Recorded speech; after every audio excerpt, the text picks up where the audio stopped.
പച്ചപ്പാളയും കുരുത്തോലയും കൊണ്ടുണ്ടാക്കിയ വലിയ മുടി തലയിൽ വെച്ച് കറങ്ങിയാണ് വട്ടം പിടിത്തിറ കൊട്ടിയാടുന്നത്.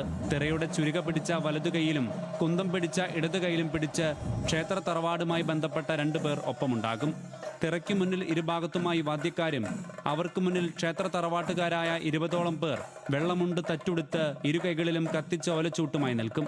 ഈ സംഘത്തിന് പിന്നിലായി തലയിൽ ചുവന്ന പട്ടുകെട്ടി കയ്യിൽ വാളും പരിചയവുമായി തിറയെ പോരിന് വിളിച്ച് ഒരാളുണ്ടാകും. തന്നെ കളിയാക്കി പോരിന് വിളിക്കുന്ന ആളെ കിട്ടാനായി തിറ വളരെ പതുക്കെ വട്ടം കറങ്ങിയാണ് മുന്നോട്ട് നീങ്ങുക. ഓരോ തവണയും തിറ വട്ടം കറങ്ങി ചൂട്ടുപിടിക്കുന്നവർക്ക് അഭിമുഖമായി എത്തുമ്പോൾ പോരിന് വിളിക്കുന്നയാൾ മുന്നിൽ ചാടി അമരും. അയാളെ എതിരിടാനായി തിറ മുന്നോട്ട് കുതിക്കും.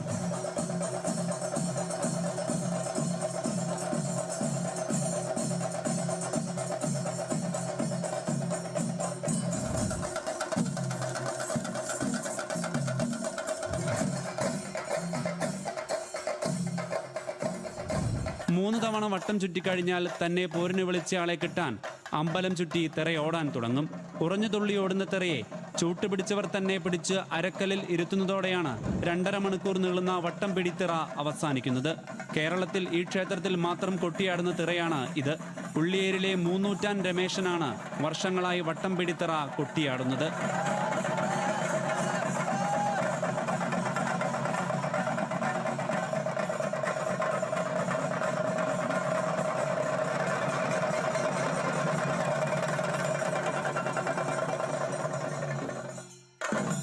ന്യൂസ് മലയാളം, കോഴിക്കോട്.